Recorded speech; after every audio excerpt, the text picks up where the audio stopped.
Well, the first thing that I had to overcome was my own guilt.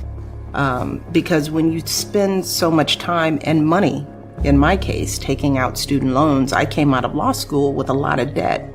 The notion that I wouldn't want to invest financially to recoup that, that initial investment was a struggle for me, especially growing up as a working class kid. I talk about the conversation I had with my mother where I was trying to break down how I wasn't passionate about my career and how I felt guilty talking to a woman who had sacrificed so much for me and probably never had the luxury of thinking about something as trivial as passion. So explaining that to a working class family, how you're going to walk away from a solid career and a solid income to, pursue what's deep in your heart. My parents didn't, but also it was part of the challenge was what else was I going to do?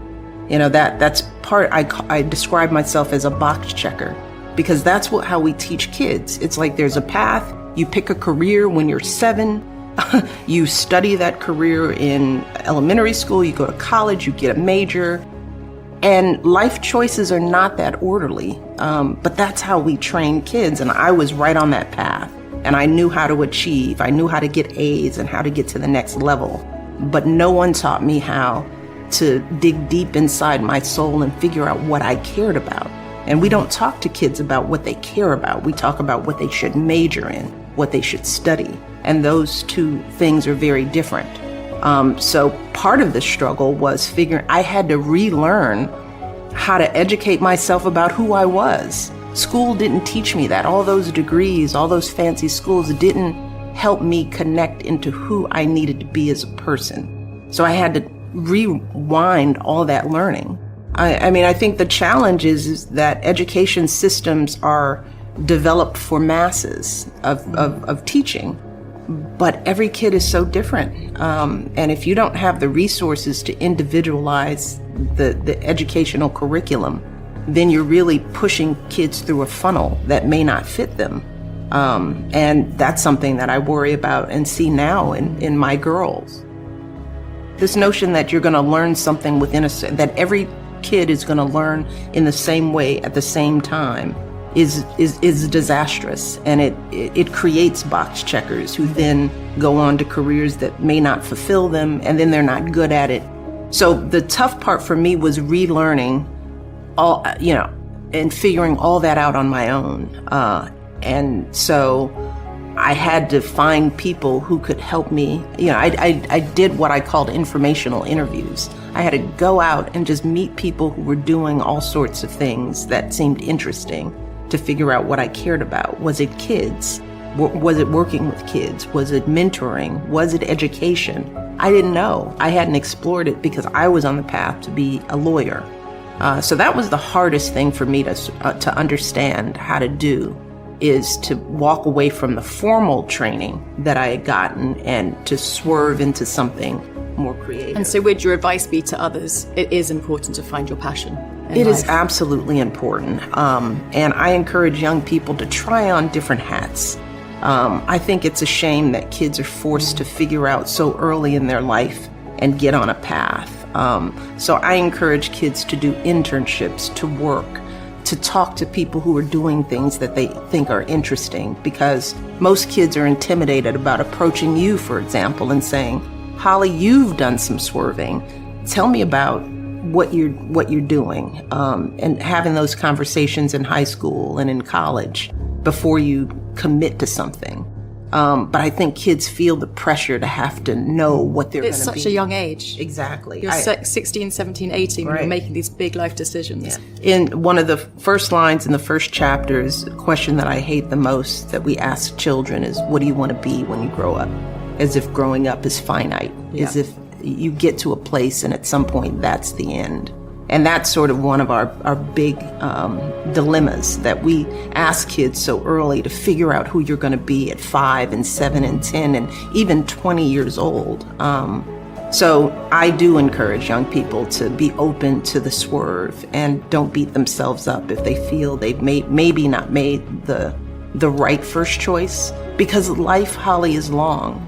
And as you know, we can have many lives within a life. We are always evolving. That is why I called the book Becoming.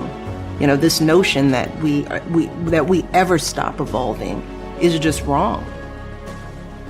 So I think, you know, my parents taught me more information is better.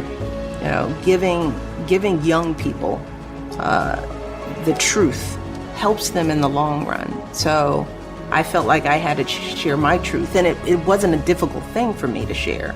Anybody who meets me, I would have the same conversation. So I couldn't see not sharing with the world what I would share with anyone who I was trying to help. What would you say to young women and to young men about the importance of seeking out strong mentors, and what did they mean to you? Oh my goodness, you don't do anything alone.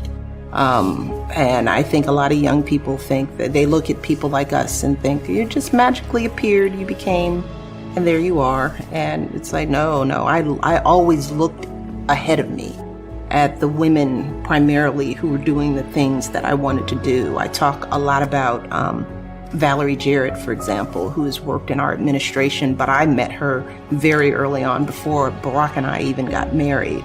And she, for me, was one of the first examples of a strong professional woman who was a single parent, who was doing a phenomenal job as a mother and was just a boss at work. And watching her balance that and not losing herself in either role. You know, I talk about how I'd sit in a meeting with her and she'd be in the midst of, you know, business leaders sitting around the table, the mayor on the phone, and her secretary would call and say her daughter had just got home from school and wanted to talk. And she turned herself off in a second because she said, I will always make time for my daughter, you know.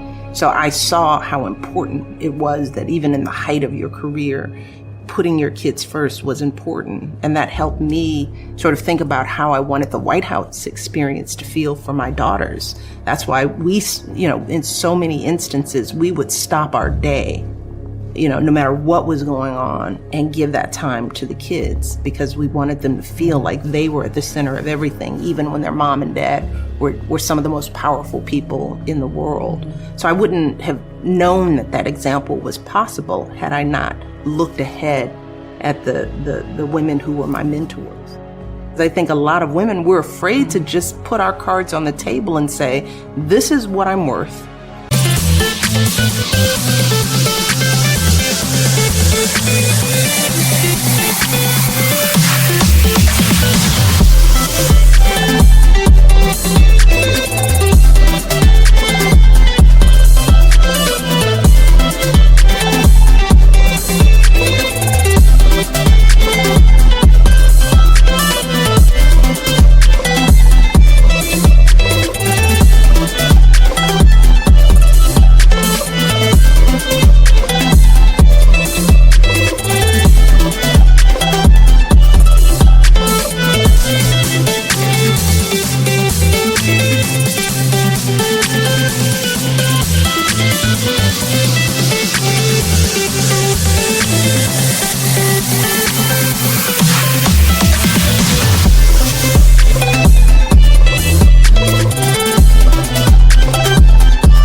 This is what I need to make this happen. I can do this. But if you don't, these are my top 3 things, I would have never had the courage to do it. And I think many women sit on their talents and their gifts because they're afraid to make that ask. Sometimes we're too polite in the professional world. And many women don't have the luxury or the leverage to make the kind of demands that I did, because I had the option.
staying home because my husband brought in enough income that it would be tough, but it wouldn't have been impossible.